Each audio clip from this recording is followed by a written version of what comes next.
Mi nombre es Daniel Cardoso y quiero reflexionar acerca del estado de relación del profeta Elías, cuyo estado de relación mueve al profeta a dimensiones profundas de revelación y de conocimiento acerca del propósito de Dios. Cuando el profeta Elías está sobre ese nivel, sobre ese espacio sólido y firme de conocimiento de la mente de Dios, de conocimiento del corazón de Dios, comienza un poder manifestante en el ministerio del profeta Elías, que es trascendental para la nación de Israel y para otros reinos. Dios mostrando por medio de Elías que en esa relación íntima, aunque en espacios, tiempo y momentos incomprensibles para el profeta Elías, lo llevaron a esas dimensiones profundas de revelación, de conocimiento de la mente de Dios.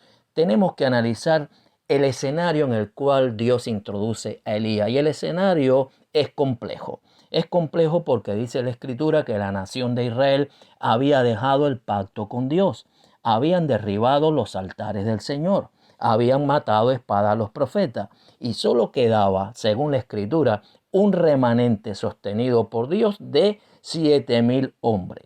Cuando analizas el escenario del capítulo 18, es vital para poder entender los desencadenantes eventos que vendrían sobre Elías, que están en ese capítulo número 19. El Monte Carmelo. El Monte Carmelo es vital en este capítulo 18 para poder entender el génesis de los estados representados aquí. Hablo del génesis de los estados porque hay dos estados representativos del mundo invisible, del mundo espiritual. Representado por Elías, el estado permanente de relación y de revelación de Dios, y los profetas de Baal, que son los representativos de la oscuridad, de las tinieblas y de la estructura que llevó por medio de su ministración engañosa al pueblo de Israel a manchar, derribar los altares del Señor y que el pueblo de Dios se apartara del pacto con el Señor. Puedo ver una palabra de introducción al medio, una palabra de Dios donde introduce al medio la visión de Dios, y es en el versículo 21 del capítulo 18. Y acercándose Elías a todo el pueblo le dijo: ¿hasta cuándo claudicaréis vosotros entre dos pensamientos? Si Jehová es Dios, seguidle, y si Baal, id en pos de él. Y el pueblo no respondió palabra. Era tal la atadura del pueblo del Señor que no podía entender la palabra que el profeta Elías estaba introduciendo al medio de parte del Señor. Llega el milagro de Dios y el desencadenante de esos estados. Dice en el versículo número 39 lo siguiente del capítulo 18, Primera de Reyes: viéndolo todo el pueblo, se postraron y dijeron: Jehová es el Dios, Jehová es el Dios. Entonces Elías les dijo: prended a los profetas de Baal, para que no escape ninguno. Y ellos los prendieron y los llevó Elías al arroyo de Cisón, y allí los degolló. El génesis del caos espiritual en Israel, el génesis de la idolatría, el génesis que el pueblo rompiera el pacto con el Señor, el génesis de haber destruido los altares santos del Señor, en ese momento estaban en ruina. La eliminación de los 450 profetas de Baal es, en el medio espiritual, el punto de inicio de un cambio, el punto de inicio de una abertura a esa luz que proviene de Dios, esa luz que revela la perfecta voluntad del Señor. De momento vemos cómo esa estructura diabólica, esa estructura perversa está en ruinas, porque está siendo expuesta por Dios mediante Elías. Pero las cabezas pensantes de esa estructura todavía estaban en pie. Recordemos a Acab y Jezabel.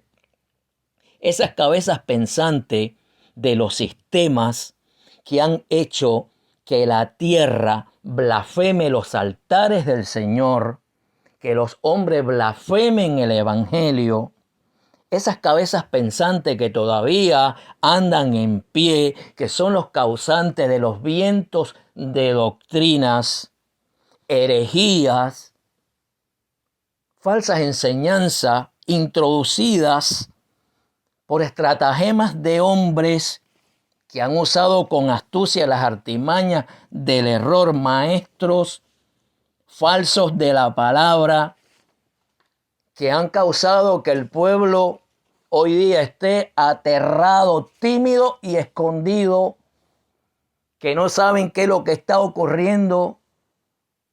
Esa gente, esas cabezas pensantes, cuando ven que toda su estructura y cuando la ve y cuando ven que la gente se ha dado cuenta, todo esto que me enseñaste como doctrina, ahora que estoy pasando una crisis, ahora que estoy pasando un problema, ¿dónde está el resultado de esas cosas que me enseñaste? Esas doctrinas que me enseñaste.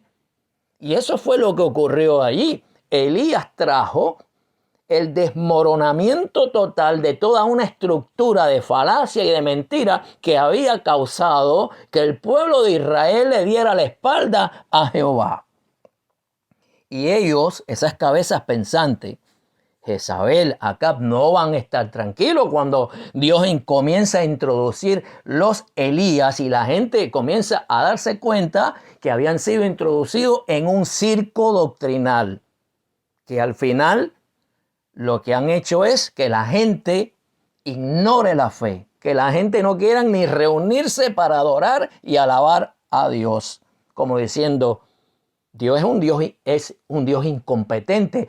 Y eso es lo que causaron los profetas de Baal. Dios es un Dios incompetente. Denle la espalda. Pero llega el medio, ese medio que producto del milagro de Dios, ese medio que es sacudido por el poder de Dios a través del profeta Elías, y se introduce esas nuevas dimensiones de poder. Por lo tanto, esta gente no va a estar tranquilo. Ellos van a buscar lo indecible para acabar con Elías, para acabar con la gente que está despertando al pueblo a la realidad de Jehová, no de un ídolo ministerial, no de famosos ministeriales, sino de Jesucristo, el que fue a la cruz, el que justifica, el que perdona, el que sana, el que liberta.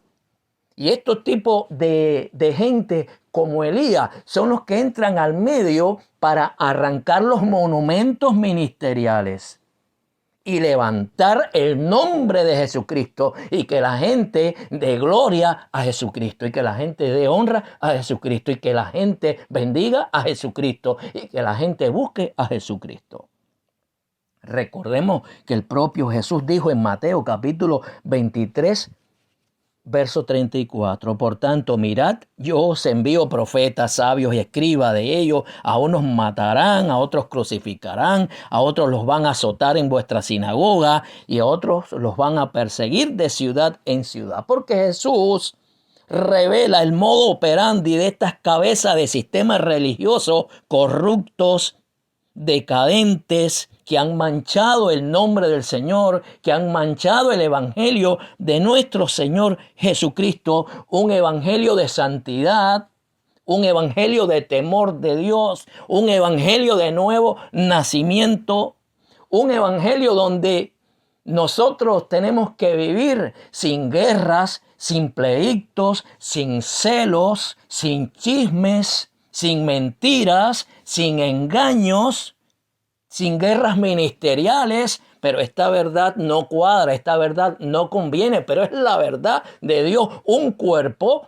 bien concertado y unido, conforme al Espíritu, que va creciendo en la estatura del varón perfecto, guardando la unidad del Espíritu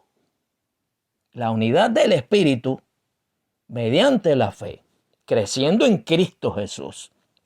Y Elías sabía lo que se iba a desencadenar sobre él. Como tú tienes que estar convencido y convencida de lo que se va a levantar sobre usted, si usted comienza a proclamar un evangelio como es.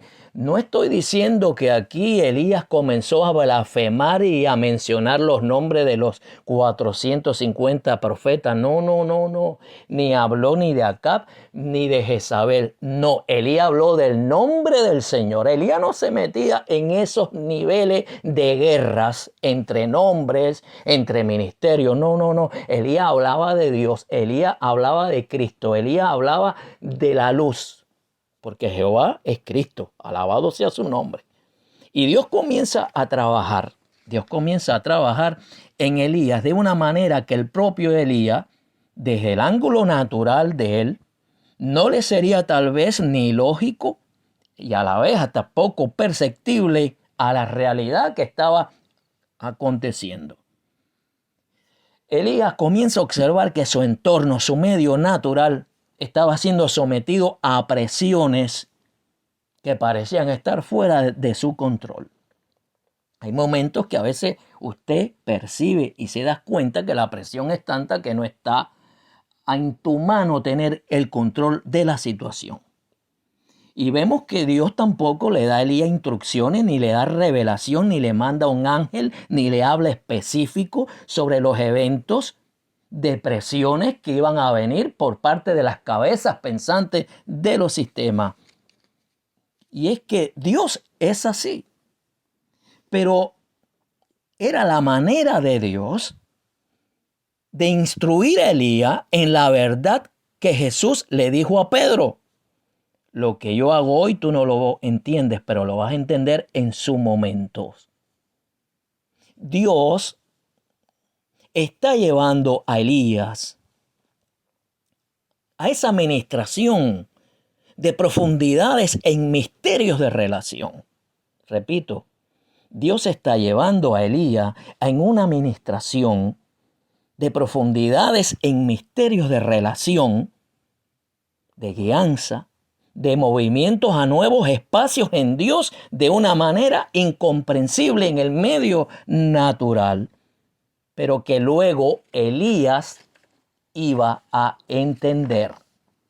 La Escritura me está revelando que esta mujer comienza su ataque mandando un mensajero y Dios levanta el catalizante activo antagónico para Elías en esta mujer, Jezabel, versículo 1 y versículo 2 del capítulo 19.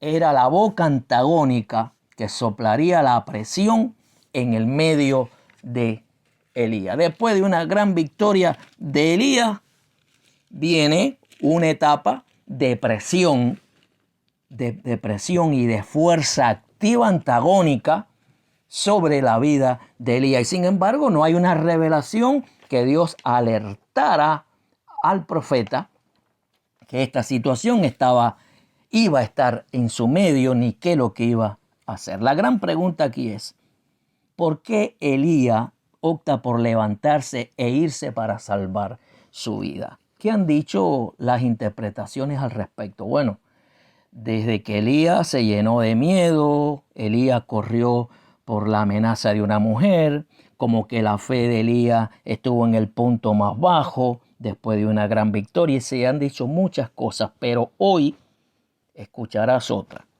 que posiblemente te lleve a un punto de reflexión y no a una interpretación mía, sino a una interpretación de verdades ocultas en las Escrituras, donde Dios lleva a Elías a un nivel de estado ascendente en revelación de su relación. Aunque la gente no lo entendiera, aunque la gente juzgara a Elías, Dios estaba moviendo a su manera esta dimensión en Elías. Analicemos primeramente el momento en que el mensajero de Jezabel llega a Elías. Número 1. Elías no recibe revelación de Dios, ni directa de Dios, ni por un ángel. Número 2. No aparece evidencia que Dios revelara a Elías los eventos futuros. Dios es así. Recordemos cuando Jesús le dice a sus discípulos, esperen en Jerusalén y no se vayan, esperen la promesa del Padre que ustedes saben vendrá en mi nombre. quiero hacer una pregunta. Jesús no sabía el lugar exacto. Jesús no sabía que era en el aposento alto. ¿Y por qué no lo dijo? Si lo sabía. Jesús no sabía que era a los 10 días de esa declaración. Si lo sabía. ¿Y por qué no lo dijo? Porque Dios da la señal. Y luego Dios da un espacio a nosotros para que nosotros razonemos, meditemos, interioricemos y caminemos por la fe, guiados por esa señal. Por eso Jesús no le dijo, es en el aposento alto, y solo le dijo Jerusalén. No le dijo, será en 10 días, y le dijo, esperen. Porque Dios es así. Y así estaba trabajando Dios con Elías. También hay otro punto que quiero reflexionar, y es que algunos hombres de Dios permite en su trato personal con ellos enviarle mensajero de Satanás para abofetearlos.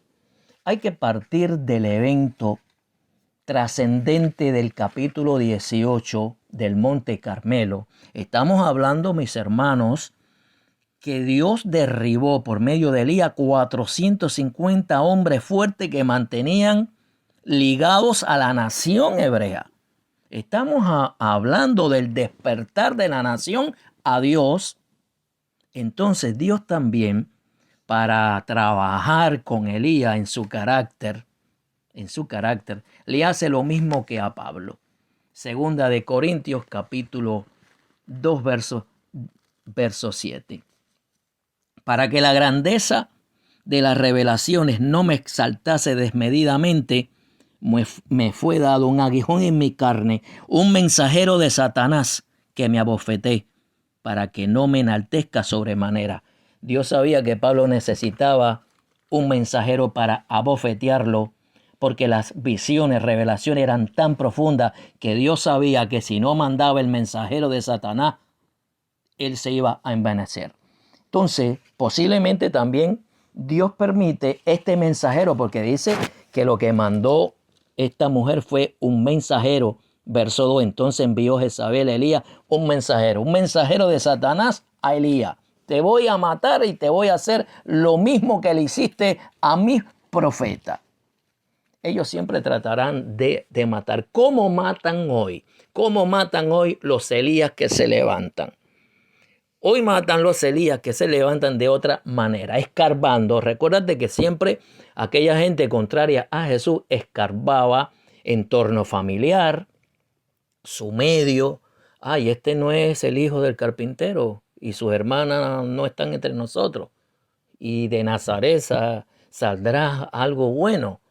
O sea, ellos no te matan físicamente, pero sí tratan de crucificarte como a Jesús entre dos ladrones, para que el que no te conozca y pase diga un ladrón más. Ellos van a el entorno, ellos van a tu pasado, ellos escarban a ver qué es lo que pueden encontrar para del tamaño de un mosquito hacerlo un camello, y las virtudes que son del tamaño de un elefante volverla una hormiga.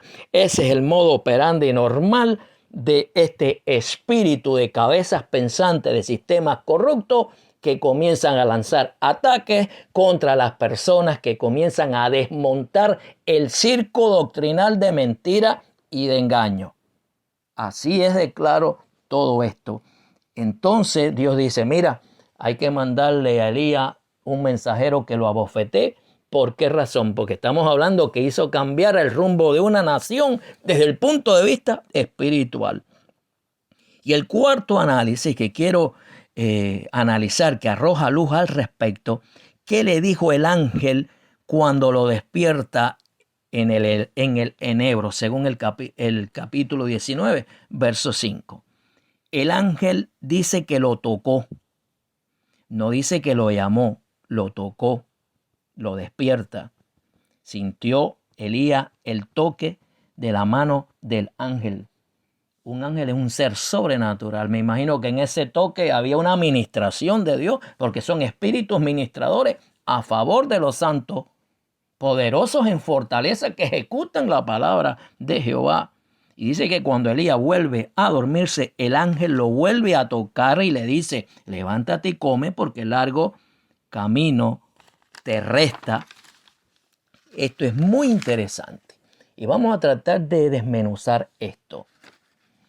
Porque se ha dicho mucho que Elías tuvo miedo, que Elías corrió, que Elías esto, el punto más bajo de Elías. Pero lo que estoy viendo aquí es otra cosa. Aquí lo que estoy viendo yo es lo que hemos estado reflexionando. Dios moviendo a Elías en una dimensión que él no entendía, bajo presión, pero que entendería un día. Y para desmenuzar esto, la primera pregunta que tengo es esta. ¿Dónde aparece aquí una amonestación de Dios sobre el miedo de Elías? No, el ángel es portador de la palabra de Dios, porque dice que ellos ejecutan la palabra de Dios. El ángel no requirió a Elías. El ángel no reprendió a Elías. ¿Dónde aparece que el ángel le dice a Elías: lo que has hecho está equivocado? Tercera pregunta. Cuando el ángel le dice que regrese por el mismo camino que vino, no. Cuando el ángel le dice a Elías: come y bebe, que largo camino te resta, se está refiriendo a una palabra revelada por Dios que no se regresara. Que no se regresara. En ninguna parte el ángel le dice: regresa y enfrenta a la mujer que te hizo correr. No. Entonces, si no hay una palabra de reprensión de Dios, Dios estaba moviendo a Elías, aunque la gente no lo entienda. Pero Elías lo entendió luego. Entonces, ¿qué hay detrás de todo esto? Que Dios comienza en Elías una administración de relación en profundidades, en misterio, que él no entendía, pero lo entendería después. Y lo entendió cuando Dios le muestra en el Espíritu, porque Dios le habla en el Espíritu y le muestra esas dos nuevas dimensiones que venían. Bueno, luego que el ángel le ministra, él se va al monte de Jehová, monte de Oreb, monte del Señor, y se mete en la cueva, y en la cueva Dios le habla. Y Dios le dice: sal de la cueva. Cuando le dice sal de la cueva, no lo está regañando. He oído mensajes: sal de tu cueva, Elías, que estás escondido. No. Dios no lo regaña. Dios lo que le está mostrando, y te lo muestro con la palabra, te lo confirmo con la palabra. ¿Qué ocurrió? Dios le mostró una nueva dimensión que Elías no conocía en la naturaleza de Dios: silbo apacible. Elías conocía tres manifestaciones y dijo: aquí no está el Señor.